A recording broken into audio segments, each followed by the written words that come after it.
नमस्कार, मैं हूं खुशबू पांडे और आप देख रहे हैं न्यूज टाइम नेशन की खास खबर। प्रदेश में विधानसभा चुनाव की सुगबुगाहट के साथ ही जातीय समीकरण की राजनीति भी शुरू हो चुकी है और इसी के साथ ही शुरू हो गया है इमारतों का नामकरण। लेकिन इस बार नामकरण सियासत में प्रतापगढ़ सुर्खियां बटोर रहा है।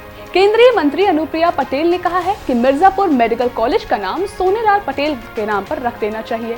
अनुप्रिया पटेल का ये कहना ही था कि विपक्षियों ने जुबानी तलवार खींच ली और उन पर हावी हो गए।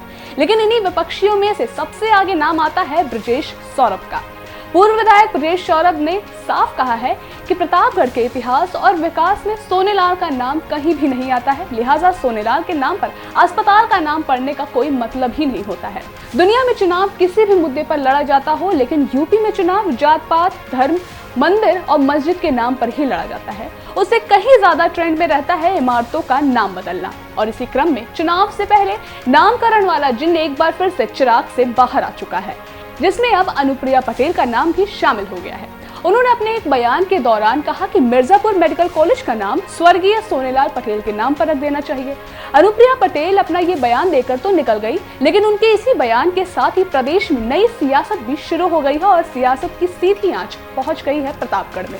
अनुप्रिया पटेल के बयान को आड़े हाथों लेते हुए प्रतापगढ़ के पूर्व विधायक ब्रजेश सौरभ ने साफ कहा कि अनुप्रिया पटेल और सोनेलाल पटेल का प्रतापगढ़ के विकास में कोई हाथ नहीं है, लिहाजा उनके नाम पर किसी भी इमारत का नामकरण करना सरासर गलत होगा। कि अगर आपको मेडिकल कॉलेज का नामकरण कराना ही है तो अनुप्रिया पटेल जी मिर्जापुर से सांसद हैं।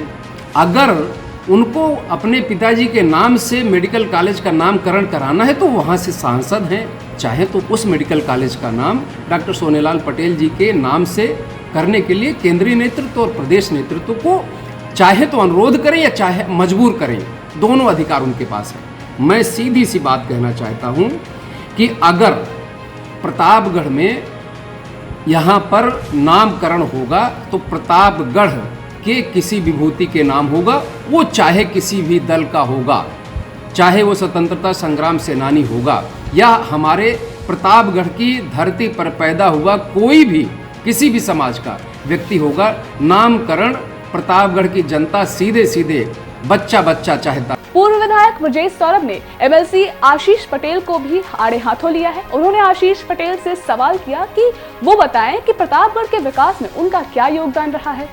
मैं और मेरा प्रश्न दोनों अभी भी माननीय सदस्य विधान परिषद आशीष पटेल जी के सामने है कि आशीष जी आप बताएं। मेरा प्रश्न था कि डॉक्टर सोनेलाल पटेल जी का प्रतापगढ़ के विकास में, अपना दल का प्रतापगढ़ के विकास में या आपका स्वयं का कौन सा योगदान है? आपने किन शोषितों, वंचितों, कमेरों और मजलूमों को आगे बढ़ाया प्रतापगढ़ में? अगर आप मेरे प्रश्न का जवाब नहीं दे सकते तो मेरे विरुद्ध इस तरीके का विलाप करने का कोई नैतिक आधार आपका नहीं बनता है।